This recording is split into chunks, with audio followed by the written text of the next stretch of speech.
신문 이야기 돌직구쇼에 오신 여러분 반갑습니다. 저는 신문 읽어주는 남자 김진입니다. 오늘 저희가 준비한 뉴스들이 많았는데 그 전에 뉴스 속보부터 전해드려야 될 것 같습니다. 황망한 소식입니다. 롯데그룹의 2인자로 불렸던 롯데그룹의 이인원 롯데 부회장이 오늘 아침 검찰 소환을 앞두고 숨진 채 발견이 됐습니다. 원래대로라면 잠시 후, 그러니까 20분 뒤에 검찰에 출두를 했어야 되는데 조금 전 오전 7시 11분 양평 산책로에서 이인원 롯데 부회장이 숨진 채 발견이 됐습니다. 검찰도 롯데그룹의 2인자로 불리는 이인원 부회장의 사망 소식에 당황해하고 있습니다. 롯데그룹 측에서도 이 소식을 처음 접하고 현재 사실관계를 파악 중에 있습니다. 롯데도 검찰도 당황하고 이 뉴스를 보도해드리고 있는 저희로서도 참으로 황망합니다. 오늘 이 뉴스 속보 전해드리기 위해서 급히 두 분을 모셨습니다. 검사 출신인 정준길 변호사님 모셨습니다. 어서 오십시오. 반갑습니다. 2002년 때 비자금 수사를 또 직접 하셨던 만큼 잠시 후 롯데그룹의 이 혐의와 또 이인원 부회장의 사망 소식 관련해서 좋은 이야기 전해주실 점 있습니다. 그리고 정철진 경제 칼럼니스트도 오늘 특별히 모셨습니다. 어서 오십시오. 네, 안녕하십니까. 네, 이 두 분 모시고 오늘 자세한 이야기 잠시 후 전해드리겠습니다. 이인원 롯데그룹 부회장의 사망 소식, 과연 검찰의 롯데 수사에는 어떤 영향을 미치게 될지, 이인원 부회장은 왜 스스로 검찰 출두를 앞두고 목숨을 끊은 건지 저희 돌직구쇼에서 상세하게 전해드리겠습니다. 이에 앞서서 오늘자 조간신문부터 간략하게 전해드리겠습니다. 먼저 동아일보입니다. 동아일보에서는 정치권 뉴스 보도하고 있는데요. 김종인과 김무성 과연 손잡을 수 있을까? 벌써 대선을 앞두고 정치권의 합종 연행 3쯤 되는 셈이겠군요. 제3지대에서 과연 이 모든 분들이 만날 수 있을지요? 다음 신문입니다. 이번에 한국일보입니다. 지역사회로 퍼지나 긴장감을 주고 있는 감염성 질병, 그렇습니다. 콜레라 두 번째 환자가 발생을 했습니다. 모두 다 거제 지역에서 발생을 한 셈인데 생선을 먹고 콜레라에 감염됐다는데 과연 이 콜레라 지역사회로 퍼질 것인지 잠시 후 다뤄보겠습니다.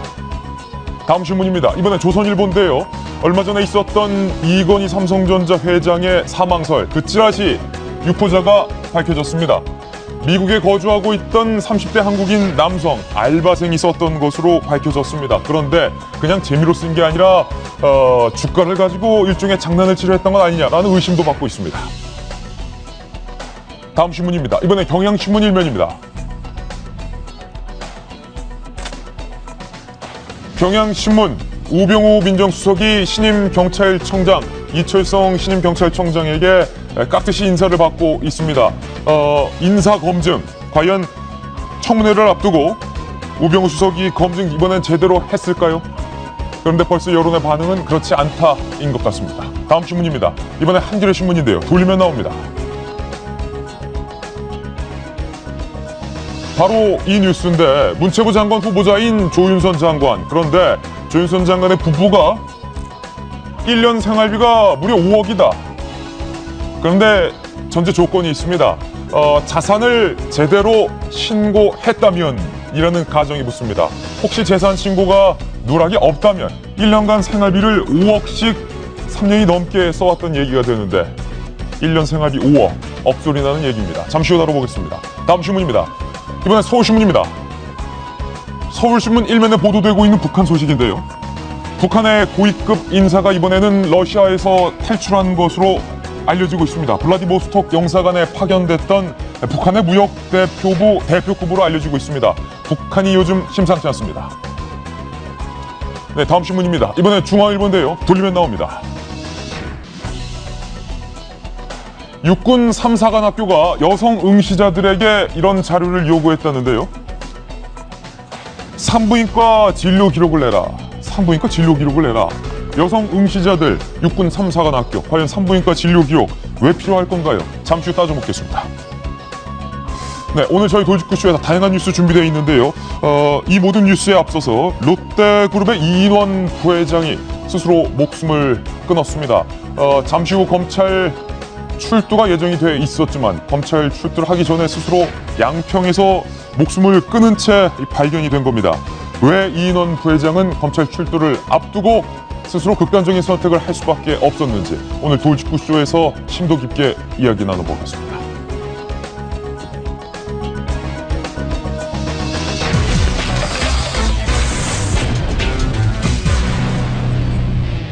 네, 황망한 뉴스 속보입니다. 이 뉴스를 보도해드리는 저희로서도 거듭 당혹스러운 마음을 감출 수가 없습니다. 검찰과 롯데 측도 역시 당혹스러운 반응은 매 한 가지입니다. 다시 한번 뉴스 속보 말씀드리겠습니다. 이인원 롯데 부회장이 오늘 검찰 소환을 앞두고 숨진 채 발견이 됐습니다. 숨진 장소는 양평의 산책로에서 숨진 채 발견이 됐고 오전 7시 11분, 그러니까 약 2시간 전쯤에 숨진 채 발견이 됐는데 시신을 발견한 경찰은 사후 경직이 꽤 진행이 됐다라는 것으로 봐서 스스로 목숨을 끊은 시간은 7시 훨씬 이전일 것 같습니다. 이인원 부회장은 롯데그룹에서 2인자로 불리고 있습니다. 아버지 신격호, 아들 신동빈 회장의 최측근으로서 알려져 있었고 20년간 롯데그룹에서 요직을 거치면서 롯데그룹의 살림살이에 대한 모든 것을 알고 있는 인물로 꼽혀왔습니다. 그런 핵심 인물이 검찰 소환을 앞두고 스스로 목숨을 끊은 겁니다. 도대체 어떤 이야기가 숨겨져 있는 걸까요? 먼저 사회부의 홍우람 기자를 전화로 연결해 보겠습니다. 홍 기자, 이게 대체 무슨 소리입니까? 네. 오늘 오전 9시 반 피의자 신분으로 검찰에 출석할 예정이었던 이인원 롯데그룹 정책본부장이 경기도 양평의 북한강변 산책로에서 목을 매 숨진 채 발견됐는데요. 시신 발견 시간은 오전 7시 11분으로 확인됐습니다. 시신이 발견된 현장 근처 차량 안에서 유서가 발견된 것으로 알려졌습니다. 이 부회장은 43년간 롯데에서 근무해 그룹 내 임직원 중 누구보다도 롯데 내부 사정을 잘 알 것으로 추정됐던 인물인데요. 검찰은 이 부회장이 오늘 출석하면 롯데그룹 오너 일가의 비자금 조성 의혹과 계열사 일감 몰아주기 등 그룹 내 경영비리 전반을 조사할 계획이었습니다. 또 이 부회장은 배임 횡령 혐의를 받고 있었습니다. 그러나 이 부회장의 사망으로 검찰 수사는 일단 벽에 부딪히게 됐습니다. 다음 주로 예상됐던 신동빈 회장과 신동주 전 부회장의 소환도 늦춰질 전망입니다. 지금까지 서울중앙지검에서 채널A 뉴스 홍우람입니다. 네, 당초에는 유서가 발견이 안 됐었는데 조금 전에 들어온 새로운 뉴스 속보에 따르면 차 안에서 이인원 부회장이 아마 직접 쓴 것으로 추정되는 유서가 발견이 됐다라는 뉴스 속보도 현재 들어와 있습니다. 정철진 경제 전문 칼럼니스트, 롯데에 대한 검찰의 강도 높은 수사가 계속돼 왔습니다. 그런데 검찰의 수사의 방점은 롯데그룹이 2002년부터 10여 년간 비자금을 조성했는데 그 규모가 대략적으로 300억 정도 된다. 네. 그리고 그 이인원 부회장이 그 비자금 조성에 대한 핵심 정보를 알고 있을 것이다. 이게 검찰의 시각 아니었습니까? 그렇습니다. 이제 한 달 전에 검찰 수사가 들어갔을 때 그때 조성한 혐의의 비자금은 1,000억 원이 넘었었습니다. 1,000억 원. 검찰이 발표한 것은. 근데 최근 들어서는 이제 300억 정도로 얘기를 하지 않았습니까? 이것은 아마 제가 보기에는 300억 정도는 거의 확실하게 검찰이 파악했다. 뭐 계좌라든가 이 돈이 어디로 간 거 정도는 거의 확실하게 됐기 때문에 이제 300억을 가지고 아마 검찰은 지금부터 치고 들어갈 뭐 그런 모양새였었고요. 맨 마지막 신동빈 회장 소환 전에 이제 트로이카 3인방이라고 하죠. 이제 소진세 단장, 또 황갑규 사장, 그리고 이인원 롯데그룹 부회장을 마지막으로 조사를 한 후에 그 다음 라운드가 아마 신동빈 회장이 될 것 같은데 바로 이 시점에서 이제 황갑규 사장은 어제부터 오늘 아침까지 좀 조사 중이고요. 계속 현재 황갑규 사장은 조사 중이다. 조사 중입니다. 현재는 밤샘 조사 중이고 오늘 9시 반에 이인원 롯데그룹 부회장이 소환 조사를 들어가게 될 대목이었는데 이 순간에 이제 이런 안타까운 비극적인 선택을 하게 된 겁니다. 오늘 정준길 변호사님 모셨는데 검사 출신이셨고 2002년도에 이른바 대선이 있었던 해죠.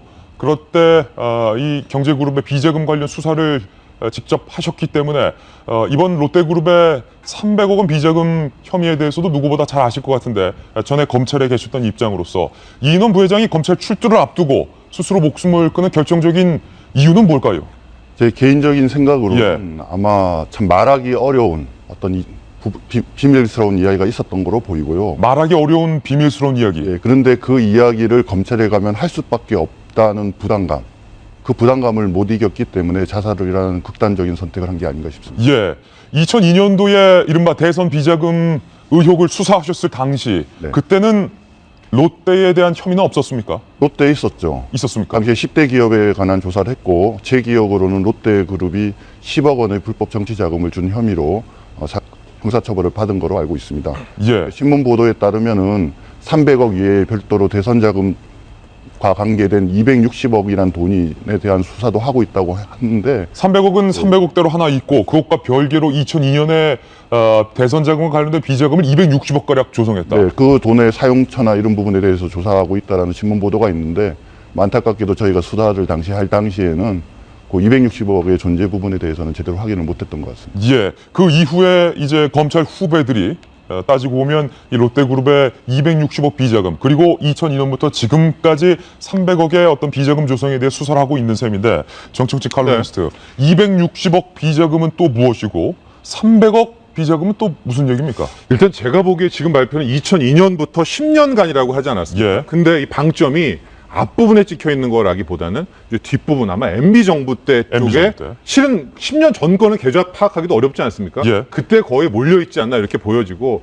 자연스럽게 이제 제2롯데월드 허가와 관련한 이제 그때 비자금들 계좌들을 아마 검찰이 파악하지 않았나 보여집니다. 예. 그래서 처음 저도 얘기했을 때 막 1,000억, 2,000억 그때 보도 나왔었거든요. 근데 그 정도는 우리 정준기 변호사 나와 계시지만은 파악하기 굉장히 어렵습니다. 근데 예. 지금은 거의 일관되게 300억 얘기들이 나오고 있습니다. 근데 260억 얘기는 이제 또 다른 차원 라운드고요. 예. 그렇다면 300억 부분은 거의 검찰이 다 오지 않았나, 확실하게 다 갖고 있지 않았나 보여지고 예. 저는 그 방점이 2002년 때라기보다는 역시 MB 정부 때, 그러니까 2007년, 2008년 이후부터 2009년, 2010년 마지막에 제2롯데월드 허가 도장 찍고 이 부분까지가 더 오히려 핵심 키포인트가 아닐까 보고 있습니다. 아직은 명확하게 그렇다라고 단정할 수 없지만 조심스럽게 전망하시기를 아무래도 2002년 초반 때보다는 MB정부 그 즈음에서 롯데가 비자금을 조성한 것이 아니냐라는 네. 관측이신 거죠. 그렇죠. 하고 이 300억이 예. 돌아간 흐름까지도 봤다.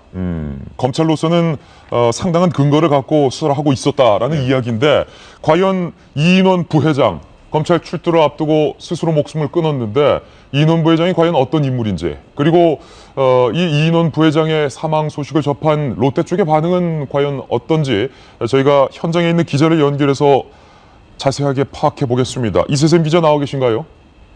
네, 소비자경제부입니다. 이인원 부회장 스스로 목숨을 끊은 소식에 많은 분들이 당혹스럽고 황망해하고 있습니다. 이인원 부회장 누구였습니까? 이 부회장은 신격호 총괄회장이 가장 신뢰하는 오랜 가신이면서 현재 신동빈 회장 체제에서의 그룹 2인자로 알려져 있습니다. 특히 그룹 내에서는 신격호의 이비자 귀로 불렸는데요. 신 총괄회장의 의중을 받들어 신동빈 회장을 견제하는 역할을 하기도 했습니다. 그런 그는 2007년 정책본부 부본부장, 2011년 롯데그룹 부회장으로 신 회장 체제에서 잇따라 승진했습니다. 신 총괄회장의 사람으로 신동빈 회장이 후견인 역할을 했다는 평가가 나오는데요. 이 때문에 이 부회장이 마쿠에서 지난해부터 이어지고 있는 그룹 경영권 분쟁에 중요한 역할을 했을 거란 관측이 나오기도 했습니다. 그렇군요. 그러니까 신격빈 총괄회장에서 롯데가의 왕자의 난 때 신동빈 회장 편으로 돌아선 다시 말하면 아버지 때도 아들 때도 롯데에 있어서는 모든 살림살이와 정보를 잘 파악하고 있었던 실세였는 셈인데 그만큼 롯데 반응도 굉장히 당혹스러울 것 같습니다. 현재 롯데 반응은 어떻습니까? 네, 롯데그룹은 당혹을 감추지 못하고 있는 상황입니다. 현재까지도 관련 내용을 확인하고 있다며 공식적인 입장 표명은 하지 않고 있습니다. 그룹 관계자에 따르면 이인원 부회장은 어제 오전 검찰에서 소환 통보를 받았습니다. 이후 정상적으로 일상적인 업무를 소화하고 퇴근했다고 하는데요. 퇴근 뒤의 행적이나 이인원 부회장이 왜 양평에서 발견됐는지 등에 대해서는 아직 파악되지 않고 있습니다.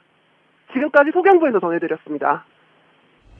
네, 이세샘 기자 고맙습니다. 정성희 위원님, 조금 전 이세샘 기자가 잘 전화 연결로 설명을 해 주었듯이 롯데 내에서 이인원 부회장은 아버지 신격호 총괄회장 때부터 그리고 왕자의 난, 형제의 난 때 신동빈 현 회장의 곁에선 롯데의 경영권과 뺄래야 뺄 수 없었던 그런 인물이었군요. 지금 얘기한 대로 3명 중에 이제 마지막 1명이거든요. 아마 그 두 사람에 대한 조사를 통해서 웬만한 그 혐의 사실은 다 파악이 됐고, 네. 마지막에 이제 결정적인 이번에 마지막 조사를 끝난 다음에는 이제 마지막 칼날은 오너 일가를 향하게 되겠죠. 다음 이제 소환 대상은 신동빈 회장이었을 겁니다. 지금 신격호 회장은 뭐 정신적으로 또 여러 가지 지금 고령에 따라서 조사가 좀 쉽지 않은 상황에서 신동빈 회장을 가기 위한 마지막 단계였는데, 거기에서 이제 그 조사를 앞두고서 본인이 저런 선택을 했다는 거는 오너 일가에 어떤 그 비밀을 밝히기 좀 어려운 그런 것이 있거나 아니면 본인의 어떤 아직은 뭐 예단이지만은 예. 본인의 어떤 아까 저기 리포트에도 나왔지만 개인 횡령 혐의도 있다 그러니까 그런 것까지 포함해가지고 좀 부담을 느껴서 했고요. 그래서 앞으로 롯데 수사는 상당한 차질을 빚고 그 다음에 수사 자체도 좀 진전되기가 어려운 예. 상황에 처할 것 같습니다. 네. 그러니까 롯데라는 그룹의 특징이 개인이라든지 인물에 대한 홍보를 잘 안 하는 곳이지 않습니까? 조금 은둔의 그룹으로 이게 알려져 있지 않습니까? 그래서 이인원 부회장도 일반인 잘 안 알려져 있지만은 비유하자면은 뭐 삼성으로 치면 과거 이제 이학수 부회장, 예. SK의 뭐 송길승 뭐 회장이죠 이제는 뭐 그런 급에 비견될 수 있는 비오너 부회장까지 올라간 인물이니까요. 그리고 이제 정치권하고 연결시켜서 한번 본다면은 롯데의 또 특징 중에 하나가 정권 실세하고 가까운 사람들을 많이 올려주죠. 김영삼 정부 때는 그 김현철 씨의 장인이었던 김웅세라는 분이 롯데 호텔 총괄 사장이 돼가지고 그때부터 이제 잠실의 제2롯데월드를 추진을 했었고, 예. 이명박 정부 때는 그 MB하고 이제 절친한 친구인 장경작이라는 분이 또 이제 롯데 호텔 총괄 사장이었는데, 예. 그런 분들은 5년 동안 왔다 가는 분이라면은 이인원 부회장은 그보다 더 위에 있는 인물들, 그리고 이 앞에 소환된 뭐 소진세, 황곽규 이런 분들은 뭐 최경환 전 부총리와 가깝다 이런 식으로 이제 알려져 예. 있기도 한데, 이인원 부회장도 고향이 경산이에요. 예. 최경환 부총리 이제 지역구가 경산이지 않습니까?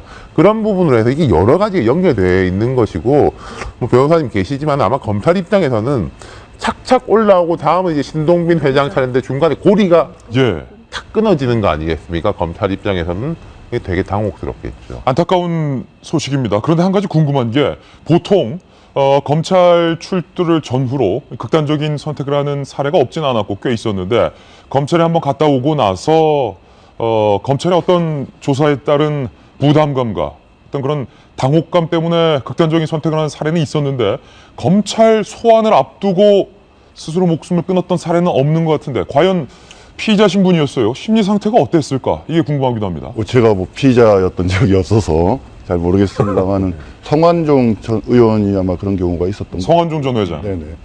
제가 생각할 때는 지금 검찰이 두 가지 방향에서 수사를 하고 있다고 생각을 합니다. 하나는 롯데그룹의 오너 비리 문제. 그다음 두 번째는 지금 이 비자금의 사용처 문제죠. 비자금의 사용처는 정관계 인사와 연결이 됐고, 예. 아까 지적하신 것처럼 로비와 관계된 자금으로 쓰였을 수 있다고 보거든요.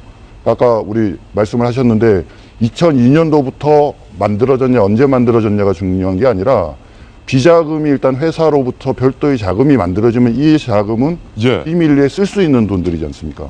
결국 이 돈이 어떻게 사용되었는가가 중요한데, 요번에 사망하신 우리 이 부회장님께서 이 두 가지 문제의 핵심적인 연결 고리로 보입니다. 예. 사용처 문제에 대해서도 차마 말씀하시지 못할 부분이 있고, 예. 그다음 오너와의 관계 문제에 대해서도 차마 얘기하기 어려운 부분들이 있는데, 검찰이 여러 가지 수사 어떤 정황이나 상황들을 조사받고 온 사람들에 대해서 얘기를 들어보면 검찰이 상당 부분을 파악하고 있다라고 예. 아마 거꾸로 또 보고를 받았을 것 같거든요. 그렇겠죠. 그러니까 본인이 가서 그 얘기를 차마 자기 입으로 못하는 거고, 예. 본인이 죽음으로 인해서 연결고리를 끊어서 예. 죽어서도 롯데에 충성하겠다라는 그런 모습을 보여준 게 아닌가 싶습니다. 지금 정준길 변호사님의 말씀대로라면 네. 이인원 부회장이 스스로 목숨을 끊은 결정적인 이유는 내 개인에 대한 어떤 횡령이나 배임 등의 그런 혐의 때문이 아니라 내 20, 30년을 평생 함께 해온 롯데그룹. 네. 그러니까 롯데의 분신 역할을 해왔던 이인원의 입장에서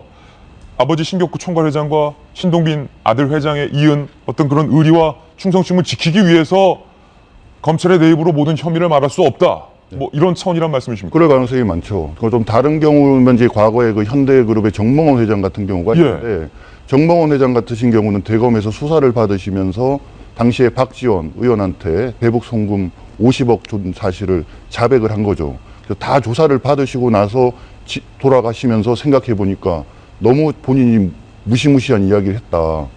이걸로 인해서 본인이 도저히 버티기 어렵다는 생각을 하니까 극단적인 선택을 해서 뛰어내리셨지 않습니까?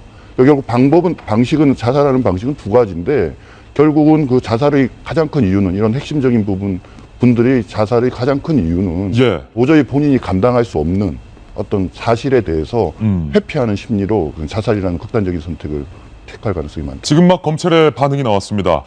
검찰 측에서 입장을 발표했는데 이인원 부회장의 자살 소식에 진심으로 안타깝게 생각한다. 고인에 대한 애도를 검찰이 표명을 했습니다. 그러면서 이인원 부회장의 이번 극단적인 사건을 계기로 수사 일정을 전면적으로 재검토할 것을 고려하겠다. 아마 검찰 측에서 이제 롯데그룹의 수사는 멈춰지지 않을까라는 전망까지 현재 나오고 있는데, 이계진 전 의원님 오늘 나오셨는데 이인원 부회장이 평생을 함께한 롯데그룹과 롯데그룹 오너에 대한 의리와 충성심 때문에 스스로 목숨을 끊을 가능성이 있다. 방금 정준기 변호사 그렇게 말씀하셨는데 이거를 의리 있다고 표현해야 되는 겁니까? 아니면 어떤 그런 혐의에 대해서 수사를 또 차질이 있다고 하니까 안타깝다고 표현을 해야 되는 건지 모르겠습니다. 저는 참 허탈하군요. 우리나라에 성한 구석이 없잖아요. 예. 이 롯데 이게 사건을 이제 수사하는 과정과의 흐름, 또 오늘 이 이인원 부회장의 스스로 목숨을 끊은 사건까지 보면서 정말 정의롭지 못한 사회에서 많은 사람들이 잘 살기도 하고 예. 망하기도 하고 그러는구나. 그런데 왜 스스로 목숨을 끊었을까? 모르쇠하면 되는 거 아니겠어요? 모르쇠하면 된다. 일단 그리고 그 조사는 검찰이 해서 증명을 해야 되는 거 아닙니까? 예. 그래서 이것이 내가 죽으면 그만일 것이다, 내가 죽으면 다 해결될 것이다 하고 생각했는가, 아니면은 저 사람이 없으면 해결된 테라는 분위기가 있었는 건 아닌가. 난 그런 생각도 들어요. 내가 죽으면 이것이 해결된다라고 생각했을까? 아니면 근데 거의 뭐 동갑내기 비슷하네. 나 저 73년 입사를 보니까. 예. 물론 그 시대의 가치관이 있죠. 어떤 조직에 대한 충성심. 예. 근데 일생을 바쳐서 봉사라면 봉사하고 자기 영화도 누렸는데 여기 와서 오늘날의 이 사건을 보면서 자기 총 책임은 아니죠. 자기 책임질 부분도 있겠지만 예. 내가 죽으면 롯데가 살 것이다라고 생각했을까? 이 사람이 없으면 롯데 문제가 좀 해결될 수 있지 않을까라는 생각을 했을까? 난 그런 생각을 해봤어요. 우리 사회는 큰 사건이 터질 때마다 예. 그 고리에 있는 사람이 검찰에서는 거의 다 조사를 해놓고 이제 마지막 확인만 하면 되는 과정에서 그 사람이 없어지면은 의아무야되고 없던 걸로 하고 사건이 종결되고 끝나더라. 그럼 앞으로 이런 사건이 있을 때마다 누군가가 죽으면 끝나면 된다. 이 사회는 하나도 잘못을 밝히지 못하고 끝날 것 아니겠습니까? 허탈하다. 그래서 이제까지 검사한 거라도 본인의 말이 아니라도 객관적으로 과학적으로 입증될 근거가 있으면은 이 문제는 난 단죄해야 된다고 생각합니다. 예. 이 개인의 안타까운 사건과는 관계없이 그렇지 않으면 영원히 중간에 누구 하나 없어지면 돼라는 가치관을 이 사회에다 심어주는 사건이 아닌가. 저는 그렇게 생각합니다. 예, 정치진 칼럼니스트. 일단은 이계진 전 의원께서 개인적인 조심스러운 관측을 내주셨습니다. 본인이 스스로 내가 롯데를 위해 라고 생각했을 가능성도 있지만 혹시 외부에서 이 사람만 없으면 하는 그런 부담감을 주진 않았느냐라는 조심스러운 관측인데 어쨌든 검찰에서 이제 이인원 다음은 신동빈이다 이런 얘기가 많았는데 신동빈 부회장은 소환하지 않을 것으로 보이네요. 일단 재일정 재검토니까요. 아마 검찰에서도 어느 정도 이제 휴지기를 두고선 그 다음 이제 수순을 밟을 것 같은데, 전 이인원 부회장이 이제 비운의 가신이다. 뭐 이런 식으로 좀 초점을 맞추고 싶습니다. 왜냐하면 우리나라 재벌 일가를 보면 아버지의 가신을 아들이 또 쓰는 경우는 굉장히 없습니다. 그게 아마 삼성그룹의 이병철, 이건희 때 이하수 고문 정도고요. 아들은 새로운 가신들을 만들거든요. 근데 이인원 부회장 같은 경우에는 이미 신격호 총괄회장과 정말 처음부터 같이 했던 아버지의 가신이었었는데 2007년에 이제 공식적으로 비공식적으로 아들인 신동민 회장의 또 편을 들게 됩니다. 그러면서 아버지 신격호 회장, 아들 신동 총괄회장, 아들 신동민 회장, 아버지와 아들 모두의 가신이 됐거든요. 그건 결국 뭐냐? 이제 검찰에 가게 되면 어느 정도 자기가 이야기를 해야 되는데, 만에 하나 이인원 부회장이 아들의 가신이었다면 모든 책임을 아버지한테, 그러니까 신격호 회장한테 주고 그냥 끝내면 될 겁니다. 하고 또 아버지의 가신이었다라면은 모든 건 다 아들인 신동민 회장이 한 거야라고 끝내면 될 텐데, 애석하게도 애석하게도 이인원 부회장의 그 입지가 아버지의 가신이자 또 아들의 가신이기 때문에 동시에 가신이기 때문에 아마도 외부의 압박 이런 영향도 우리가 고려를 해봐야 되겠지만 스스로 이 목숨을 끊게 되는 것은 정말 이게 여기 아니면 저기 아니겠습니까? 자기 입하나 이제 이 진술에 따라서 그래서 이런 극단적으로 가게 된 우리나라 재벌 그룹에 있는 또 이 가신 문화의 또 하나의 비극적인 단면을 보여주는 게 아닌가 이렇게 보고 있습니다. 정준길 변호사님이 검찰에 계셨으니까 검사 출신이었으니까 드리는 질문인데 저는 두 가지 안타까움이 동시에 들어요. 첫 번째, 우리나라 재계의 비리는 아무리 검찰이 날고 뛰더라도 끝까지 밝혀내지 못하는구나. 첫 번째. 그런데 이와는 정반대의 안타까움인데 검찰의 이번 정부 말에 롯데그룹에 대한 이 총체적인 수사를 보면서 많은 분들이 새로운 의혹은 하나도 없다. 롯데그룹을 타깃으로 정해서 먼지털이 수사를 하는 것 아니냐.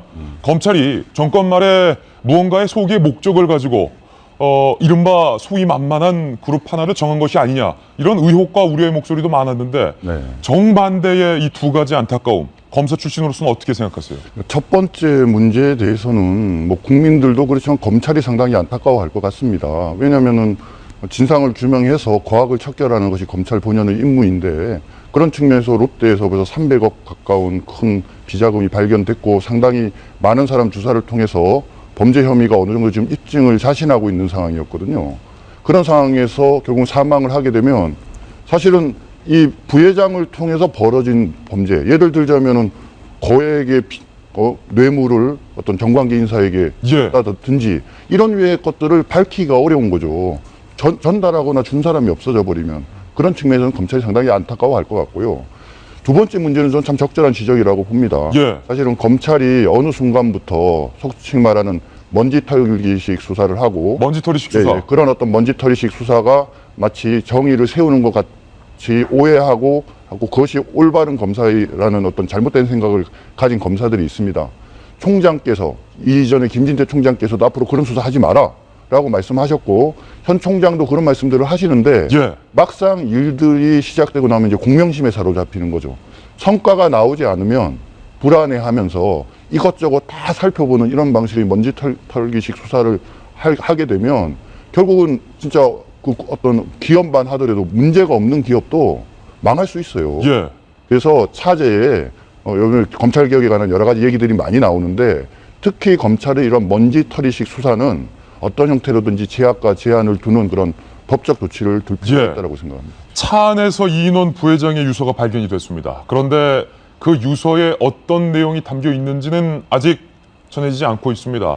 유서에 무엇이 담겼는지 이것이 굉장히 중요할 것 같은데. 유서 관심이죠. 아까 얘기했지만 본인이 받고 있는 혐의에 대해서 사실은 이제 검찰에서 할 말을 진술하는 뭐 그런 내용일 수도 있고요. 아니면 저는 후자 쪽일 가능성이 높은데 내가 다 뒤집어 쓰고 가니까 이제는 좀 정리해달라 이런 요지의 가능성이 큰데요. 저는 이제 그 롯데그룹이나 지금 얘기 나온 이인호 부회장의 특성상 부자 쪽의 가능성이 좀 높고요. 그렇다면 새로 밝혀진 사실은 좀 없을 것 같다는데 이제 무게를 두고 있고요. 지금 아까 얘기하던 나오는 검찰과 뭐 이런 거에 대한 문제점에서 좀 첨언하자면 이 수사는 분명히 롯데그룹이 자초했습니다. 시장은 분명히 작년에 이제 있었던 형제의 난 때문에 드러난 거 보니까 아니 우리나라 재벌들이 이렇게 살아? 지배구조가 이렇게 돼 있어? 뭐 조그만 회사 하나 일본에 있는 회사라는 뭐 페이퍼 컴퍼니도 아닌 뭐 작은 광문사라는 애가 우리나라 전체 그룹의 5대 그룹을 지배해. 지배구조의 문제점에서 백일화에 드러났거든요. 그래서 검찰이 보고 있었던 것이죠. 그래서 이렇게 자초한 데 대해서는 이 롯데그룹 자체 내의 책임을 묻지 않을 수 없고요. 그렇지만 이제 검찰이 수사하는 방식도 저는 좀 문제라고 생각합니다. 그때 나왔지만 압수수색을 하는데 17개를 다 털었습니다. 그리고 이제 수사가 나오면 우리가 수사 방향에 칼끝을 향하는 곳이 있습니다.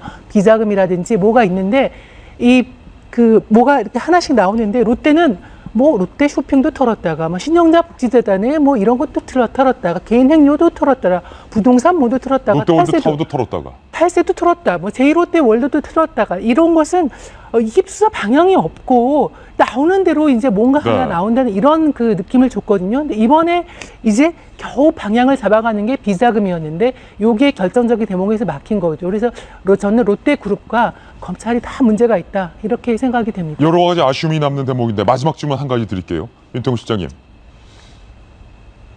많은 분들이 지금 궁금해하고 있고 저도 이 뉴스 속보를 접했을 때 가장 궁금했던 건데 왜 마지막 장소를 양평으로 선택했는가? 양평과 이인원 부회장의 연결고리 물론 경찰이 밝혀내야 할 일이겠지만 롯데그룹과 전혀 장소가 없는 관계가 없는 그런 장소예요? 글쎄요. 그러니까 이건 뭐 유서에 나타나 있는지 이인원 부회장의 이제 개인적인 인연이 있는지 모르겠지만은 뭐 생각을 해볼 때는 조금 수도권에 가까운데 한적한 곳, 도심이 아닌 그렇다고 해서 뭐 이분이 오늘 원래 아침에 검찰에 나가게 돼 있었지 않습니까? 그렇게 뭐 강원도라든지 뭐 이런 데 갈 수는 없었고 그런 정도가 아닌가 싶은데 그건 이제 유서나 이건 검찰보다 경찰 수사 단계에서 이제 밝혀질 것 같고 제가 잠깐 지적하고 싶은 건요. 정성희 위원님 지금 말씀하셨지만은 형제인 안에서부터 밝혀졌는데 흔히 이제 코리안 리스크라고 하는 게 국제적으로 볼 때 북한 리스크하고 이런 이제 지배구조 리스크인데 사실 북한 리스크는 상당히 반영이 이미 돼 있는 상황인데 이 지배구조 리스크는 너무나 불안정하다는 거죠. 이런 게 또 좀 부진적인 면모가 드러난 거 아닌가 싶습니다. 이인원 부회장의 갑작스러운 자살, 재벌그룹, 우리나라의 재벌그룹과 또 이를 수사하는 검찰의 수사 방식 등등 여러 가지 대목에서 안타까움과 아쉬움이 남는 대목이었습니다. 롯데그룹 수사와 이인원 부회장과 관련된 뉴스는 여기서 가름하겠습니다. 정철진 경내 경제평론가는 여기서 인사를 드리겠습니다. 고맙습니다. 네, 감사합니다. 네, 이제 저희가 준비한 본격적인 돌직구 신문을 보도해드리겠습니다. 첫 번째 뉴스입니다.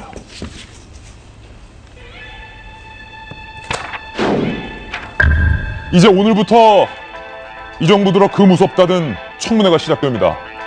그런데 청문회 시작 전에 과연 우병우 민정수석이 장관 후보자에 대해서 제대로 검증을 했는가라는 질문과 의혹이 야권을 중심으로 강력하게 제기되고 있습니다. 그래서 오늘부터 시작되는 청문회 일정에 앞서서 저희 돌직구쇼에서 돌직구 청문회를 준비해봤습니다.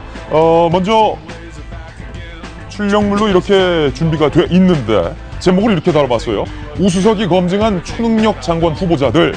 장관 후보자들이 초능력이다라는 것은 야권에서 제기된 의혹입니다. 첫 번째, 문체부 장관 후보자인 조윤선 후보자에 관련된 의혹입니다.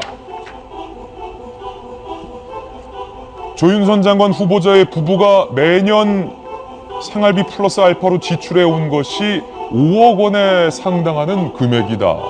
이 정도면 상당한 과소비인데 과연 대체 어디에 쓴 것일지 궁금한데 정성희 위원님, 1년에 정 의원님 부부께서 쓰시는 생활비가 총 얼마 정도 됩니까?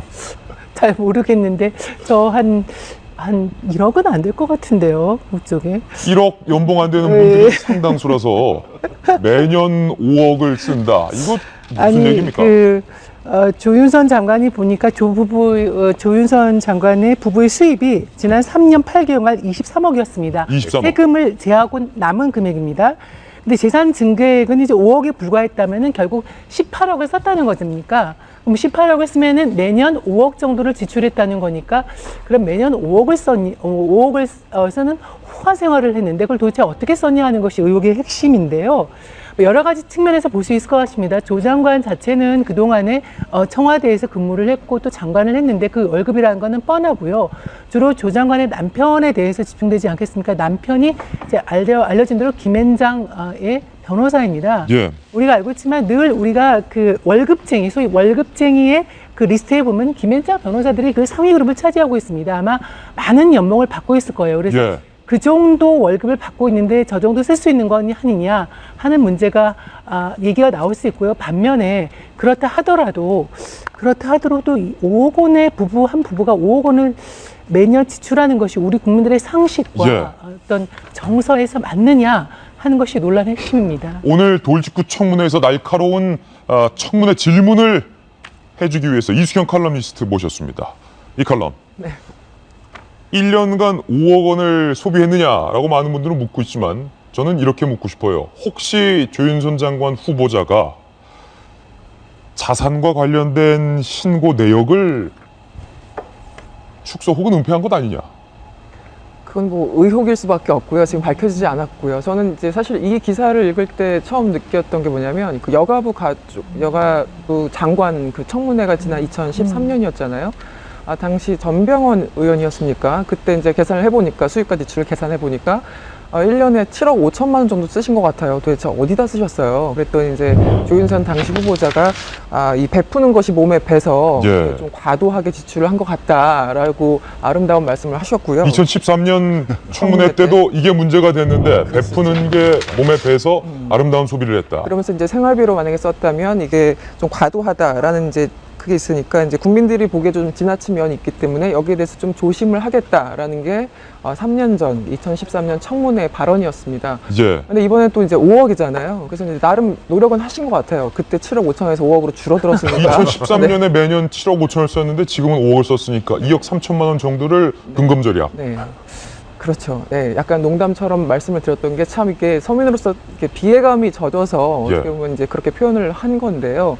왜 그 조윤선 장관 같은 경우는 뭐 여러 가지 여유도 있고 물론 이제 그런 의혹도 그러니까 당시나 지금이나 풀리지 않는 게 도대체 이 많은 돈을 어디에 썼는가 그리고 예. 왜 대부분 현금으로 지출했는가 그 3년 그 뭐 6개월 사이에 한 18억 정도가 지금 지출된 것으로 보이는데 그리고 카드로 사용한 거는 한 2억 원이 조금 넘는 정도라고 해요. 그러니까 예. 대부분을 현금으로 지출했다는 건데 이것은 좀 뭐가 문제가 있는 것은 아닌가 여러 가지 의혹이 있을 수밖에 없기 때문에 그 당시는 어떻게 보면 대충 좀 넘어가 준 것 같아요. 그 청문위원들이 예. 이번 청문회에서는 좀 제대로 여기에 대해서 좀 밝히고 왜 현금으로 쓸 수밖에 없었는지 혹은 그 수입에 대해 뭐 조금 조정을 해서 신고를 한 건 아닌지 여기에 대해서 국민적인 좀 그 의혹을 해소할 책임이 있다고 봅니다. 그래서 2013년 당시에도 장관 후보자였습니다. 조윤선 장관 후보자가 이 과도한 과소비와 관련된 부분에 대해서 어떻게 해명했는지 그때 그 영상 저희가 뒤져서 찾았습니다. 들어보시죠.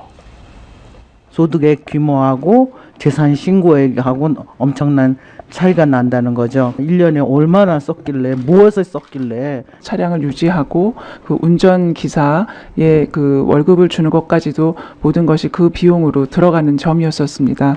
그래서 저희 그 부부는 사실은 사회생활을 그 오래 했었기 때문에 사실 주변에서 이런 그 사람들을 만나고 또 교류하는 일을 굉장히 많이 했었고 재산을 어디 은닉하거나 그런 일은 한치도 없음을. 자, 변호사님이시잖아요. 똑같은 네. 변호사님이잖아요. 네. 매년 5억씩 쓰십니까? 아유, 부끄럽습니다. 아니면 조윤선 변호사의 어떤 변호사적 능력이 더 뛰어난 겁니까? 그래서 이거는 아까도 말씀하셨지만 조윤선 우리 장관 후보자가 번 돈이라기보다는 남편이 번 돈 같은데 네.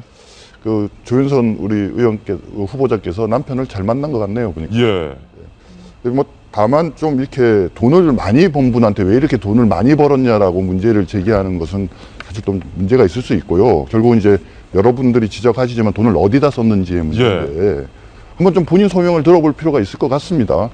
뭐 저는 조윤선 장관 후보자인데 밥 한 끼 얻어먹은 적이 없다는 점을 확실하게 말씀드립니다. 결론은 부럽다라는 답변을 내주셨는데 두 가지 중에 하나인 것 같아요. 네. 돈을 많이 번 것에 대해서 문제 삼는 국민은 단 한 사람도 없을 것 같습니다. 능력이 있으면 돈을 많이 버는 것이고 돈을 많이 벌어서 많이 베푼다면 그것 또한 아름다운 일인데 중요한 건 윤태곤 실장님 재산 신고를 누락했거나 아니면 정말로 1년간 5억 원을 썼거나 둘 중에 문제가 하나예요. 뭐냐면요. 뭐 김앤장 변호사 같은 경우에 수입이 노출돼 있는 분이지 않습니까? 그리고 세금도 뭐 원천 징수가 될 건데, 근데 이분이 이제 썼다는 증빙이 돼 있는 거 부부가 카드하고 현금 영수증으로 하면 3.8년 4년에 한 2억 정도예요. 이거 보면은 우리 집 업종 비슷하구나. 버는 건 차이가 있는데 쓰는 건 비슷하네. 그렇죠. 4년에 2억 썼다. 저도 뭐 총 그 정도는 쓴 것 같거든요. 그런데 그럼 남는 돈이 어떻게 되느냐는 거고, 그리고 3년 전하고 지금의 차이가 3년 전에 이게 그 전에 10년간 이야기였습니다. 조윤선 그 후보자가 그 10년 동안은 시티은행 뭐 부행장도 하고 정치인도 하고 남편이 이제 쭉 김앤장 변호사였는데 10년간 한 110억을 벌었는데 재산이 이제 얼마밖에 증가 안 됐으니까 75억을 쓴 걸로 나온 건데, 그럼 지난 3년 8개월 동안 조윤선 후보자 뭘 하셨냐? 여성부 장관 했고, 예. 좀 잠깐 나왔다 수석했고, 또 이제 선거 준비를 했었어요. 쉽게 말해서 돈 쓸 틈이 별로 없으셨을 거예요. 선거비는 보전 받으셨을 거고. 그리고 장관하고 수석하는데 뭐 김영란법 시행되기 전입니다만은 그렇게 해봤자 뭐 1년에 뭐 그럼 또 남편은 어떻게 썼는지 모르겠고 제가 알기로 자녀가 딸 둘인데 쓴 거를 이제 증빙하지 못하면은 그러니까 의혹이 나오는 게 뭐 편법 증여를 미리부터 하는 거 아니냐 어디다 숨겨 놓는 거 아니냐 이런 의혹이 나오는 거고, 제가 한 가지 예를 말씀드리겠는데 윤석열 검사라고 있습니다. 그 국정원의 대선 개입 부분에 대해 가지고 수사를 하다가 상당히 이제 좌천돼 있는 분. 예. 이분이 이제 얼마 전에 징계를 받았어요. 징계를 받은 이유가 재산 신고에서 잘못됐다라고 징계를 받았는데 뭐가 잘못됐는 거 아니? 자기가 빚이 있는데 빚을 깜빡 있고 신고를 안 했다라고 해가지고 재산을 과도하게 한 3억 많이 신고했다고 해가지고 축소 신고하는 경우도 이제 징계를 받는데 과도하게 하는 경우도 징계를 받는 모양이에요. 하여튼 그분이 이제 징계를 받아놓은 게 있거든요. 그런 부분하고 형평성 같은 것도 따져볼 필요가 있을 겁니다. 아니 거듭 말씀드리지만 오해하실까봐 부러워서 괜히 트집 잡을까봐 말씀드리는 건데 많이 벌어서 많이 베풀고 쓰면 뭐 경제 활성화도 되고 좋은데 문제는 두 부부가 벌어들였다는 돈은 23억으로 많은데 재산이 늘었다라고 신고한 거는 5억밖에 신고를 안 와서 앞뒤가 안 맞는다는 겁니다. 적어도 장관이라면 특히 재산을 신고하는 부분에서 정직해야 되고 도덕적이어야 되는데 앞뒤가 안 맞아서 둘 중에 하나라는 거예요. 그럼 재산을 누락했느냐? 그게 아니라면 정말로 5억씩 썼느냐? 그런데 5억씩 썼느냐에 대한 해명에 대해서 석연치가 않다는 거죠.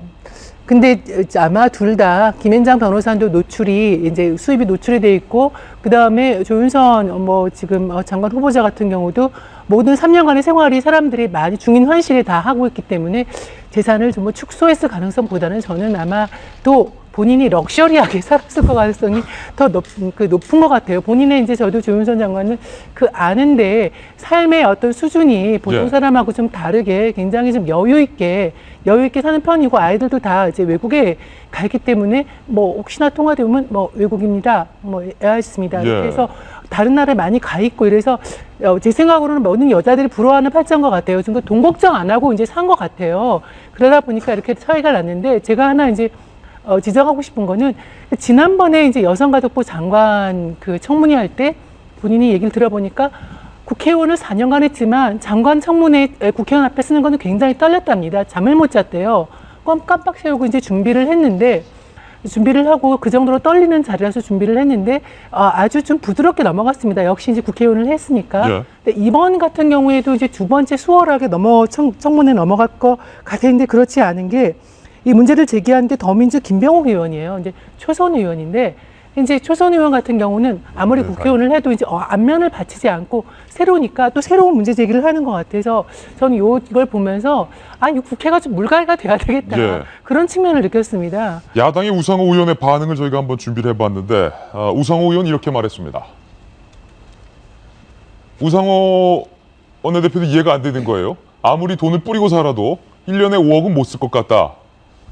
글쎄 또 돈이 있어 보면 쓰는 분들은 있을지 모르겠습니다만 왜 이런 분들만 골라서 장관 후보자로 내정을 하는지 우병우 수석에게 물어보고 싶다. 아마도 방점은 야당에서 조윤선 장관 후보자가 1년에 5억 쓴 것보다 우병우 수석을 향해 있는 것 같은데 이기진 전 의원님 어떻게 보세요? 저는 1년에 요즘 한 2천만 원 조금 넘으면 살 것 같더라고요. 집에서 시골에서 또 농사도 지시고 뭐 감자 씨앗도 사줘야 되고. 그리고 이제 조윤선 후보의 경우 이제 같은 의원 출신이니까 청문회가 이제 잘 끝났을 것이다. 그렇게 얘기했는데 그건 그래요. 서로 발이 저린 사람들끼리니까. 발이 저린 사람들. 서로 발 저리니까 알죠. 근데 저는 돌직구쇼 청문회 끝날 무렵에 한마디만 하고 싶습니다. 그러십시오. 예. 지금 끝납니까? 아니요. 하나 더 있습니다. 그거 다 끝나고 한마디 기회만 주세요. 알겠습니다. 네. 저는 뭐 돈이 많은 사람들 많이 쓰고 이런 건 앞에서 언급했듯이 그냥 어떤 생활의 어떤 패턴이고 나름대로 이제 존중을 해줘야 된다고 생각하지만 전 항상 예전에 기획재정부에 출입할 적이 있었어요. 잠깐 출입을 했었는데 기획재정부에서 이제 하는 일을 하는 업무는 이제 뭐 부동산 뭐 이런 것들을 주로 하잖아요. 예산하고 뭐 여러 그렇죠. 그러니까 한마디로 우리나라 전체 국간을 지키는 사람들인데 그 과장급 이상만 되더라도 재산이 상당했던 걸로 기억을 합니다. 물론 결혼을 잘해서 그런 경우는 있지만 저는 좋은 집에서 풍족하게 산 사람들이 과연 요즘같이 전기세, 누진세 때문에 에어컨도 선풍기도 못 틀고 쪽방에 계신 분들 이런 분들의 어떤 상황을 제대로 인지를 할 것인가. 그리고 여성가족부 장관인데 1년에 뭐 7억, 5억씩 쓰셨다는 분이 과연 여성가족부 장관이 돼서 정말 어렵게 사는 여성들 뭐 싱글맘부터 시작해서 이런 분들에 대해서 당시에 여가부 장관. 그래서 그런 분들에 대해서 제대로 된 정책이 나올까 저는 그런 것들이 더 이렇게 우려스럽더라고요. 그렇군요. 과연 조윤선 장관 후보 청문회에서 이런 의혹들에 대해서 조 후보자가 어떻게 해명을 할지도 지켜보겠습니다. 미리 보는 청문회, 노일구조 청문회 함께하고 계십니다. 이번에 두 번째 청문회입니다. 농림축품부 장관 후보자, 김재수 장관 후보자에 대한 청문회 의혹도 오늘 야권을 중심으로 제기되고 있는데요. 저희가 보기에도 석연치 않은 대목이 많은 것 같아서 노일구조 청문회로 김재수 장관 후보자 오늘 모셨습니다. 용인에 있는 고급 아파트에 전세로 살고 계셔서 전세 살고 계시는구나, 검소하시구나 라고 생각했는데 평수가 93평 아파트는 저는 처음 보는데, 그런데 전세가가 1억 9천만 원, 7년간 1억 9천만 원, 처음에 계약할 때도 1억 9천, 7년 후에도 1억 9천, 7년간 1억 9천만 원, 굉장히 헐값에 전세를 살았던 것으로 알려지고 있습니다. 집주인과 뭔가 특수관계인가 하고 봤는데, 윤태곤 실장님, 김재수 장관 후보자와 또 그 집을 소유하고 있는 지금은 기업이니까 그 기업과의 관계가 석연치 않다라는 의혹이죠. 그러니까요. 그게 이제 법인 명의, 그다음 기업인 명의로 왔다 갔다 했는데 저희가 좀 부실화된 곳인 것 같은데 농협에서 거액을 대출받았었다. 그리고 이제 김재수 장관 후보자가 수십 년간 이게 농림수산식품부 관료였지 않습니까? 그 중에서 농협을 관리 감독하는 지위에 꽤 있었더라. 현재 밝혀진 것은 그까지입니다. 그런데 그 기업의 2008년, 2009년 당시에는 리먼 브로더스 사태 이후에 경제가 어렵기 때문에 아무나 대출을 안 해줬던, 그러니까 어떤 은행에서 대출을 못 받았던 그런 상황이었는데, 그렇죠. 농협에서 거액을 철컥. 이 뭐 우연의 일치일 수도 있겠죠. 우연의 일치일 수도 있겠는데, 근데 상식적으로 이 용이 수지인 걸로 아는데, 수지가 이제 부동산 값이 사실 잘 안 올라가지고 집 산 사람들이 고민도 많이 하고 했던 건데, 그에 비해도 1억 9천만 원, 그것도 7년 동안 한 번도 안 올린, 정말 이게 미담에 나오는 집주인이 있지 않습니까? 전세 난에 할 때 젊은이 참 힘드니까 내가 이게 뭐 나는 좀 여유로가 있으니까 올리지 않겠네. 드라마나 미담에 나오는 그런 집주인이셨던 것 같아요. 젊은이, 자네가 힘드니까 내가 전세값 안 올릴게. 98평 아파트에서 검소하게 살아. 별로 젊은이도 아니신데 그런 미담의 주인공 같은 집주인이었던 거예요. 우연히 여러 가지가 겹치죠. 그 우연히 하도 많이 겹치면 의혹이 되는 건데, 그래서 저희가 그래프 하나 준비해봤는데요. 전세값 1억 9천만 원의 93평 아파트 수도권과 가까운 경기도권에 얻을 수 있다면 제가 먼저 거기서 살고 싶은데, 뭐 26평도 좋습니다만. 그런데 2007년 9월에 1억 9천만 원 전세 계약을 했는데, 그때 당시만 해도 KB부동산 전세가 가격 정보에 따르면 하위 평균 전세가, 그러니까 해당 아파트에서 가장 싸게 거래된 최저가가 2억 4천만 원이었다. 1억 9천만 원과 2억 4천만 원, 당시에는 뭐 한 5천만 원 차이니까, 뭐 집이 1층이니까 집주인이 5천만 원 깎아줬구나.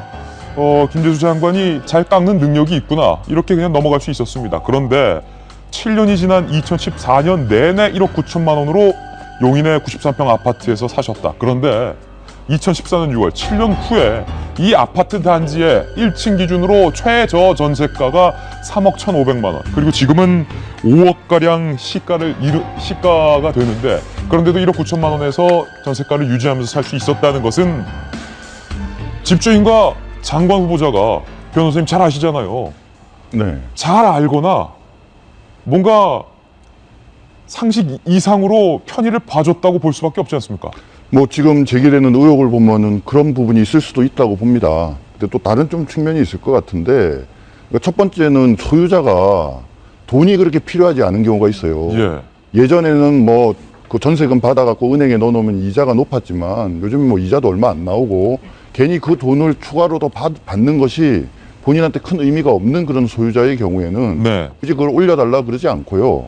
그런 또 소유자의 경우에는 이게 2년마다 원래 계약이 자동 연장되게 돼 있지 않습니까? 중간에 특별히 해지한다는 의사를 표시를 하거나 그러지 않으면 그냥 자연스럽게 그냥 2년을 이렇게 지내오다 보니까 결과적으로 이렇게 된 거고, 사실 본인 스스로 장관 될 줄 알았겠습니까? 아, 본인 스스로 장관 될 줄 알았겠느냐? 그렇죠. 그 말에 함축된 의미가 더 센 것 같습니다. 그렇죠. 장관이 되시고 이 상황을 거꾸로 보니까, 야, 이거 뭐 의혹이 있는 거 아니냐?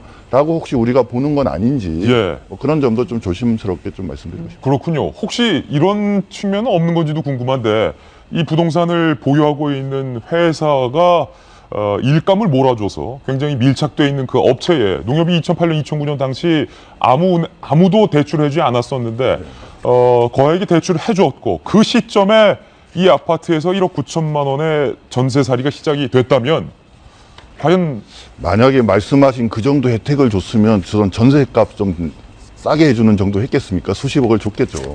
아, 전세가도 안 받았을 것이다. 그렇죠. 받을 이유가 없죠. 예. 그 대출을 받아서 얻는 이익을 생각을 하면 저렇게 자질구레하게 조금 싸게 해주는 저 정도 했겠습니까? 예, 이숙현 칼럼니스트가 또 요즘 집 구하기 힘든 청년을 대변하기 때문에 네. 어떻게 보세요? 정 변호사님의 해명에 대해서. 네, 그 월세 내기도 참 힘들죠. 예. 그 일단 그 어차피 국회에서 나온 의혹을 다시 좀 정리를 하면, 그러니까 두 가지 갈래겠죠. 이 사람이 특혜를 받았는가, 그리고 두 번째로 이제 대출을 하는 데 있어서 이 사람이 영향력을 미쳤는가, 이게 두 가지가 핵심적인 쟁점 같은데요. 일단 이 해당 집을 소유하고 있는 기업은 해운 중개업체라고 해요. 그리고 그 해운 중개업체 같은 경우는 그 C라는 해운 업체로부터 일감을 몰아받아가지고 예. 급성장한 그런 그 기업으로 알려져 있고요. 그래서 이제 A 좀 간단하게 말씀드려서 A라는 해운 중개업체와 B라는 해운 업체가 있는데 그 중간에 그 김재수 그 후보자가 뭔가 좀 영향력을 행사한 것은 아닌가라는, 그 다리 역할을 한 것은 아닌가라는 의혹이 지금 일고 있는데, 구체적으로 이런 겁니다. 2007년, 그러니까 장관 후보자가 이 집에 들어가서 살기 시작한 그 무렵에 2,500억 원인가요? 예. 이제 대출을 해줬고, 말씀하신 것처럼 그 다음에 2008년, 2009년 그때 금융위기 때문에 엄청나게 경제가 안 좋았잖아요. 그렇죠. 그리고 그 해운 업체에 대해서도 여러 가지 조금 그 의혹이 있었는데, 당시에 뭐 1,000억 원 정도를 더 추가적으로 대출해서 이거 부실 대출이 아닌가라는 의혹이 있었습니다. 근데 하필이면 이제 장관 후보자가 그 시기에 이제 들어가서 살았다라는 게 문제가 되는 것이고, 그래서 결국은 이제 그 농림부가 그 농협을 이제 관리 감독하는 거잖아요. 그러니까 당연히 저런 의혹은 있을 수 있다고 해요. 그리고 또 하나는 이제 2007년부터 2014년까지 7년 살았는데, 2007년부터 12년까지는 그 해운 중개 업체의 뭐 이사, 대주주가 소유를 하고 있었고, 2012년부터는 아예 그 기업이, 그러니까 그 주인이 바뀐 거죠. 그렇기 때문에 이미 그 계약서에 뭐 근저당권 같은 거 해놓고 이래서 이 후보자가 모를 수 없는 상황이 아닌가, 이제 예. 부동산 업계에서는 그런 얘기를 하고 있기 때문에 본인이 조금 더 적극적인 해명을 해야지만 의혹이 풀리지 않을까라는 생각이 듭니다. 네. 김재수 후보자가 그냥 억수로 운이 좋았다, 소위. 뭐 이렇게 이해하고 넘어가야 됩니까? 2007년부터 2014년까지 살았습니다. 현재는 이 아파트에 살지 않고 있다고 하는 거를 이제 얘기를 해야 될 것 같고요. 요 기간 사이에 의혹은 이 사람이 뭘 했냐, 후보자가, 김재수 후보자가 농업연수원장, 국립농산물 품질관리원장, 농식품부 기획조정실장을 지냈습니다. 그러니까 이제 농협에 영향력을 발휘할 수 있는 이치에 있지 않았냐는 것이 핵심인데요. 농협 대출이 제가 아까 얘기도 좀, 저는 요거는 약간 좀 과대한 의혹 제기다라는 생각이 드는 것이, 아까 정말 특혜를 줬다면 좀 다른 쪽이 줬을 것 같은 생각이 들고, 요 성북 지역은 제가 좀 아는데, 이렇게 사실 집값이 많이 오르지 않았고, 뭐 김 후보자의 그 설명에 따르면 이 아파트가 1층이랍니다. 예. 1층이 좀 인기가 없죠. 인기가 없는데, 그래도 좀 약간 그 미심쩍은 부분은, 이 아파트가 그 소유주가 그 개인이었다가 회사로 바뀌었거든요. 회사가 어떤 회사의 자산으로 아파트를 관리할 때는 제 개인적인 상식으로는 그 주변에 있는 아파트 시세와 이렇게 민감하게 하면서 받을 건 다 받아내는데, 예. 좀 받을 금액의 절반 이상의 전세를 깔고 있었다는 건 이 회사가 좀 문제가 있지 않나, 네. 그런 생각은 듭니다. 그래서 의혹은 제기할 수 있는데 제 생각으로는 김재수 후보자가 이걸 가지고 1억 전세금 싸게 한다고 뭐 대출을 줬을 것 같은 느낌은 안 들어요, 상식적으로. 그렇군요. 생각할 때는 김재수 후보자도 좀 해명을 해야 될 것 같고, 야당에 이게 문제 삼는 의원들도 이거 이상에 뭐가 있는지, 예를 들어가지고 왜 진경준 전 검사장 같은 거 보면 내 돈 주고 샀다라고 했는데 나중에 아니었지 않습니까? 예. 그런 거라도 있는지 밝혀야 되겠죠. 이기준 전 의원님, 이제 청문회장 문 닫으려 하는데요. 네. 조 장관, 그 5억 얘기는 아마 뒤 숨은 뜻은 그거죠. 생활비 많이 썼다가 아니라 왜 재산 신고를 제대로 안 했느냐, 그거죠. 듣는 분들이 혹시 오해할까봐. 93평을 2억에 살았다.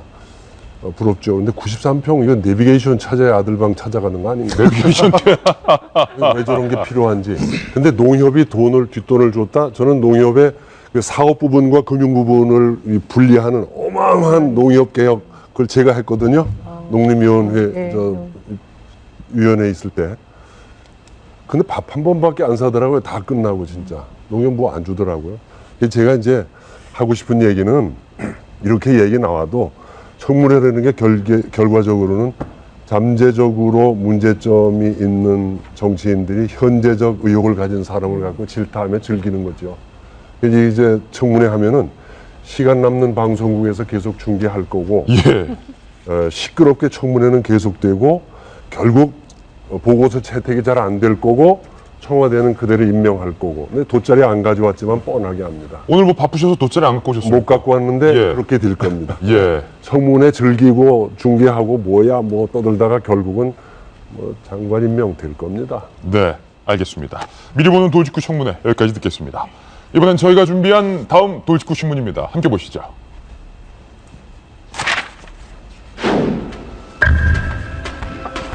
육군 장교를 양성하는 육군 3사관 학교가 신입 생도를 선발하는 과정에서 그것도 여생도를 상대로 산부인과 수술 기록이 있는가, 산부인과 진료 기록을 제출해라 라는 무례한 이례적인 태도를 보여서 지금 논란이 되고 있는데, 정승희 위원님, 육군 3사관 학교 생도로서 몸의 신체 건강한 게 중요하겠지만 그래도 여생도 후보자들에게 산부인과 수술 진료를 내라. 원래 이제 건강 정보라는 거는 개인 정보 중에 개인 정보죠.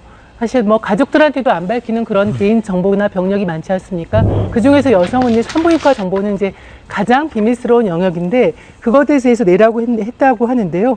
이제 그 내라고 한 요구의 조력은 자궁 초음파하고 임신 반응 검사, 과거 수술 기록 이 세 가지인데 아마 이쪽에서 육군 3사관 학교에서는 과거 이제 그 임신을 했는지 또는 이제 출산한 사람은 아마 지원을 못할 테니까 중절을 했는지를 이제 보려고 했다는 것 같아요. 그래서 왜 그걸 내라고 했는지 저는 이제 이해가 안 되는데 이렇게 해명을 했습니다.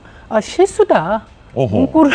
문구를 쓰는 과정에서 그 문구를 쓰는 과정 실무 담당자의 실수로 이렇게 잘못 나갔다 얘기를 하는데 늘 어떤 해명이나 잘못의 그 문제가 제기되면 늘 하는 변명이죠. 실수다. 담당자 실수다. 얘기를 했는데 뭐 당연히 이런 중요한 모집 공고를 나갈 때 위에 뭐 교장까지 다 보고가 됐을 텐데 실수로 하는 거는 저는 그거 실수라고 하는 건 이해할 수 없고요. 이해할 수 없다. 당연히 이런 문구가 나간 거에 대해서는 인권 침해로 저는 이 사안을 처리해야 된다고 생각합니다. 자궁 초음파, 임신 반응 검사, 과거 수술 기록, 산부인과 진료 기록 내라. 이건 실수였다라고 100번 양보한다면 그렇다면 이런 질문도 실수라고 답변할지 궁금한데요. 2016년 54기 생도 모집 요강에서 여생도 지원자의 산부인과 검진 결과를 별도로 요구했다. 이거는 사관학교 측에서는 실수다.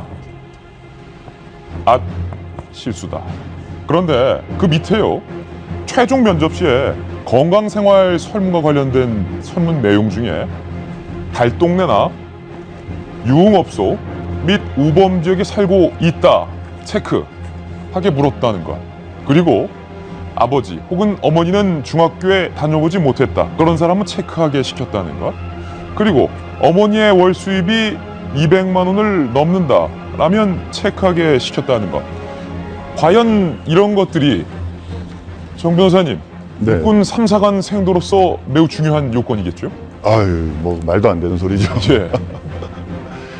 지금 인권의식이 날로 신장되고는 있는데 아직 우리 생활의 구석구석 부분까지 제대로 침투가 안 된 부분이 있는 것 같아요.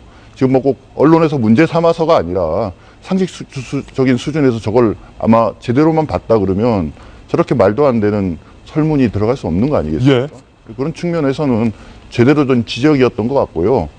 과연 여기만 그럴까 하는 생각도 들어요. 문제가 제기된 김에 혹시라도 뭐 상군사관학교 위에 다른 공무원 영역에서 이런 잘못된 설문을 하고 있는 게 있는지 잘 좀 검토를 해서 더 이상 이런 일 없었으면 좋겠습니다. 그러니까요. 이게 가산점을 주려고 한 걸까요?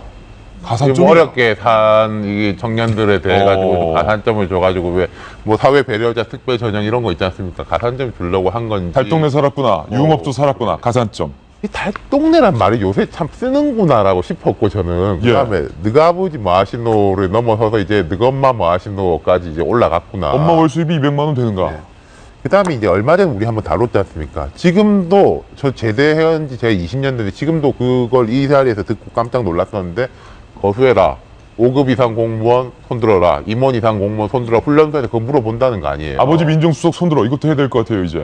장교 모집할 때부터 그러니까 이렇게 해가지고 배출된 장교들이 그 사병들한테 만나면 그렇게 하는 거 당연한 거 아니겠습니까? 예.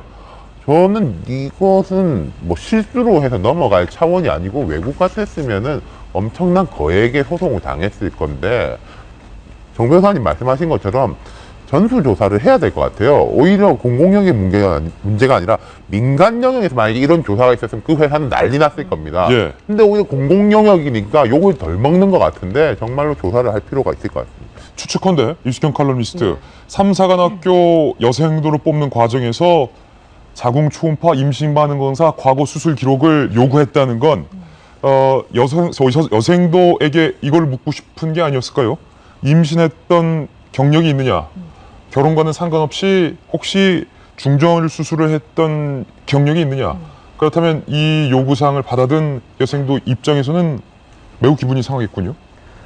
아까 그 정 의원님 말씀하신 것처럼 그 모든 자신의 어떤 건강에 대한 정보는 본인만 알아야 되는 아주 내밀한 정보잖아요. 그런데 이제 저희들도 기업이나 어디 입사할 때 기본적인 건강 정보는 내놓습니다. 그래서 모든 기업이나 그러니까 공공 영역이든 민간 영역이든 아주 기초적인 거는 물론 그들도 이제 갖고 있어야 되는 정보가 분명히 있지만 거기에 대해서 어느 정도 기본이 좀 있어야 될 것 같아요. 기준이요. 근데 지금 이 사람들이 그 국방부의 설명은 현재 임신 여부를 알아보기 위해서, 왜냐면 이제 그 군인이 될 사람들이니까 현재 임신 여부를 알아보기 위해서라고 했다고 하는데, 과연 이게 제대로 된 설명인 건지 아니면 또 다른 의도가 있었던 건지, 네. 그거는 정확히 말이 안 되죠. 네, 말이 안 지금 되는 거고. 임신한 사람은 지원을 안 하죠. 자기가. 예. 그러니까 이 자체가 이 응시자들에 대해서, 그러니까 기본적으로 신뢰를 하지 않고 있는 거고, 상식 밖에 어떤 사람들이 있을 거라는 어떤 그런 그 맥락을 깔고 질문을 한 거잖아요. 그러니까 저는 어저께 이거 기사를 보면서 이거 어느 나라 얘기하랬었거든요. 예. 근데 우리나라 얘기였더라고요. 우리나라 예. 맞습니다. 예. 저는 그 군인들과 지금 가까운 그런 방송을 하는 사람으로서 이해하고 옹호하는 발언을 좀 하겠습니다. 예. 어거지가 아닙니다. 이 제3사관학교가 어떤 목적으로 출범했는지 아마 모르시는 분 많이 계실 거예요. 김신조 일당이 했던 것 이상의 능력을 가진 지휘자를 기르자는 목적이었어요. 예. 그래서 수많은 간성을 배출했죠. 초급 장교. 대단한 그 전투력을 가진 사람들을 만듭니다. 이제까지 남자만 했습니다. 예. 근데 남녀의 벽을 허물기 위해서 여성을 들어오게 했다? 그럼 여성 훈련 봐줘야 됩니까? 지독한 훈련을 해야 되는 거예요. 예. 거기에 견딜 수 있는 사람은 정말 건강한 사람이어야 됩니다. 탤런트 모집할 때 예쁜 사람 모집하는 건 누가 뭐랍니까? 예. 환경미화원 모집할 때 요즘 쌀까마 들어보라고 그럽니다. 건강해야 하니까. 다 목적에 맞는 걸 해야 돼요. 그러면은 두 번째 달동네 살았느냐, 이건 정말 이해하기 어려운 그런 부분이 예. 있는데, 그것도 사실은 얘기할 만한 게 있지만 그건 참고, 산부인과에 대한 어떤 수술 경험이 있느냐 하는 것은 그건 실수로 넣었다고 할 게 아니라 이건 당당히 설명했어야 돼요, 관계자가. 왜? 삼사관학교에서 이 훈련을 견디기 위해서는 수술 경험이 있는 사람은 비행기에서 뛰어내려야 되고 하는 그런 어려움을 감당 못하는 체력을 가진 사람은 어려워요. 그러니까 이건 우리가 꼭 필요한 설문이었다라고 강변을 했어야지, 실수였다라고 하면 담당자가 잘못한 거예요. 예. 이것을 감당할 수 있는 사람을 모집하기 위해서 이런 걸 했는데, 달동네 얘기는 조금 그렇다는 생각이 들어요. 예. 오히려 그건 빼고 건강은 난 맞는 오히려 설문이라고 생각합니다. 예. 삼사관학교 측의 해명, 또 다른 해명이 필요할 것 같습니다. 이번에는 저희가 준비한 저희 도지쿠쇼의 코너 속 코너입니다. 신문 속 사람들의 동향에 대해서 알아보는 신사동 그 사람 준비했습니다. 오늘 신사동 그 사람 3명 준비했는데 첫 번째 신사동 그 사람을 바로 공개하겠습니다.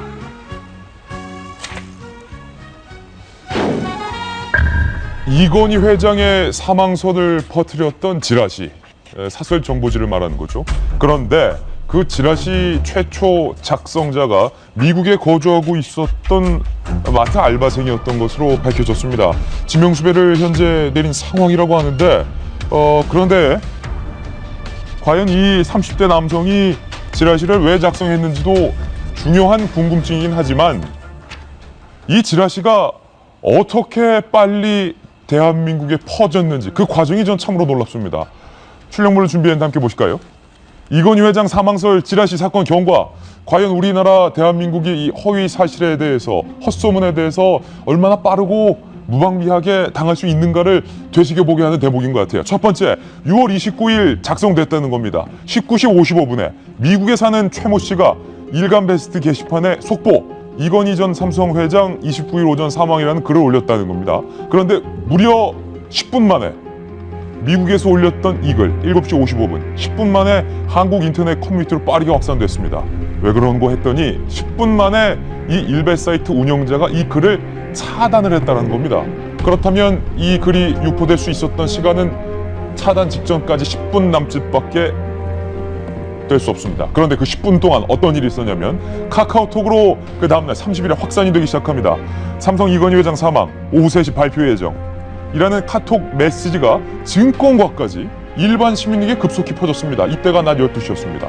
저한테도 이 문자 왔었어요. 그런데 이때 삼성그룹의 주가가 일제히 급등을 했습니다. 헛소문이 소문으로 끝나지 않고 실제 주가에도 영향을 미쳤다는 거죠. 그리고 30분 뒤 12시 30분 이건희 사망 사실이 청와대에 보고됐다는 카톡 메시지가 추가적으로 확산이 되기 시작합니다. 사람들은 아 그런가 보다 싶었죠. 오후 2시 급기야 삼성 측에서 전혀 사실이 아니다 라면서 공식적으로 부인을 했고 비정상적으로 올랐던 삼성그룹의 주가가 다시 하락을 해서 이날 하루 삼성그룹 주가의 등락폭이 무려 12조 원이었다. 그리고 15시 오후 3시 한국거래소가 급기야 삼성전자 측에게 사망설 확인을 요구하게 이릅니다. 삼성전자는 사실 무근이다. 그리고 그 이후에 삼성에서 유포자를 밝혀달라고 경찰에 진정서를 제출하게 됐고 드디어 오늘 최초 유포자가 미국에 살던 30대 청년이었다. 변호사님, 네. 이 허위 사실에 대한민국이 정말 속수무책으로 농락당했습니다. 그리고 과연 이 일만 있는지 걱정이 되는데요. 지금 본인은 뭐라고 얘기하냐면은 그 일베 회원들의 추천을 받아가지고 인기글로 등록되고 싶었다. 이런 참 말도 안 되는 그런 어떤 뭐 이유 때문에 사실과다른 글을 올렸는데 갑자기 그것에 중간에 찌라시 관계나 증권 관련자들이 끼어들면서 속보가 뜬 거죠. 이건희 전 회장 사망 이런 식으로 하면서 그 주가에 영향을 미치는 이런 상황들이 됐지 않습니까? 그래서 이번에 이 이건희 회장 사망설 찌라시 사건을 보면은 물론 이 인터넷이나 SNS를 통해서 진실이 빨리 전파되어지는 측면도 있지만 전혀 사실과 다른 또 이런 게 전파됨으로 인해서 여러 사람들이 이제 불이익을 받을 수 있는 이런 상황이 될 수 있다는 것을 알려주는 좋은 경험이 되는 것 같습니다. 더 이상 이런 허위 사실에 우리가 속아서는 안 된다 그런 생각이 드는데 지금 롯데그룹의 이인원 부회장의 자살 사망 속보와 관련돼서 뉴스 속보가 오늘 새롭게 들어와 있습니다. 유서가 발견이 됐다는 것 아까 전해드렸는데 유서 내용이 알려졌네요. 이인원 부회장의 유서에 이렇게 써 있었군요. 신동빈 훌륭한 사람 먼저 가서 미안하다. 검찰이 롯데그룹 전체에 갖고 있는 의혹에 대한 해명보다도 신동빈 부회장에 대한 어떤 연민의 정, 훌륭한 사람, 그리고 먼저 가서 미안하다 라는 발언이 현재는 일부적으로 알려지고 있습니다. 이 이인원 부회장의 유서는 유족과 롯데 임직원 앞으로 남긴 것으로 현재 저희 채널A 취재 결과 확인이 됐습니다. 의외의 부분인데요. 이 뉴스 속보가 들어왔으니 또 이 부분에 대한 내용을 전해드려야 할 텐데 임태구 실장님, 유서 내용 일부가 지금 저희 채널에 의해서 확인이 된 건데 억울하다도 아니었고요. 해당 의혹에 대해서 사실 무근이다도 아니었고요. 해당 의혹을 인정하는 것도 아니었고요. 신동빈 훌륭한 사람 먼저 가서 미안하다. 아까 A4 3회 정도 분량인 것 같은데 그 한 종이 아니라 복수의 종인 것 같아요. 유족, 가족 앞으로 남기는 게 있고 롯데그룹 임직원 앞으로 남긴 게 있는 것 같은데 아까 우리가 조금 추측했던 대로 좀 내가 가지고 가겠다 이런 식이지 뭐 폭로라든지 누구에 대한 불만이라든지 이런 것은 없는 것 같습니다. 그리고 마지막까지 이제 뭐 신동빈 회장이 이야기한 거는 그런 거 아니겠습니까? 본인이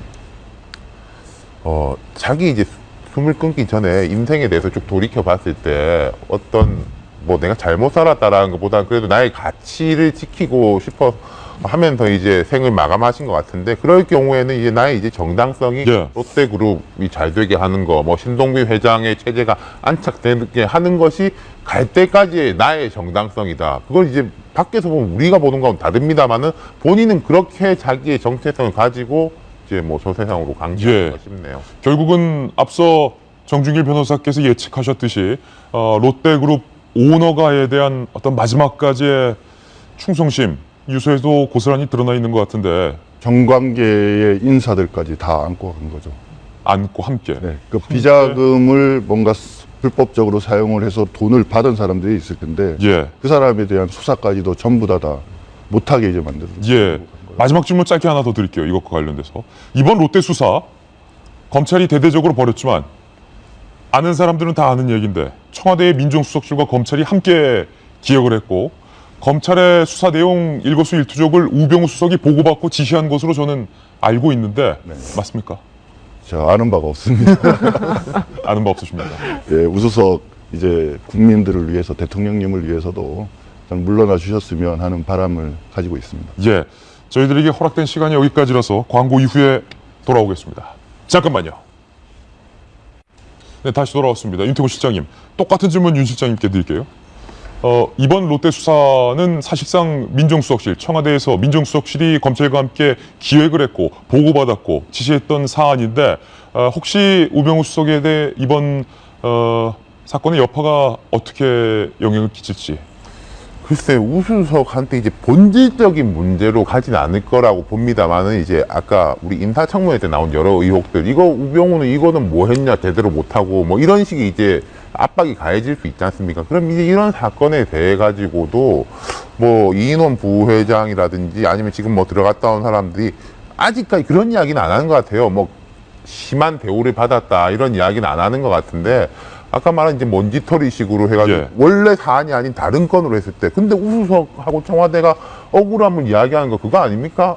원래 강남 땅은 뭐 어디로 갔고 별건 취재를 해가지고 했다라고 하는데 이런 게 뭐 요즘 미러링이란 말이 유행하던데 미러링, 부메랑 효과 그대로 나타날 겁니다. 그거에 대해 가지고 스스로 이제 롯데 수사에 대해서 아까 이계진 의원님도 말씀하셨지만 정말 잘못된 건 털어야 되는데 그 정당성을 떨어뜨리는 쪽으로 갈 수도 있는 거죠. 예.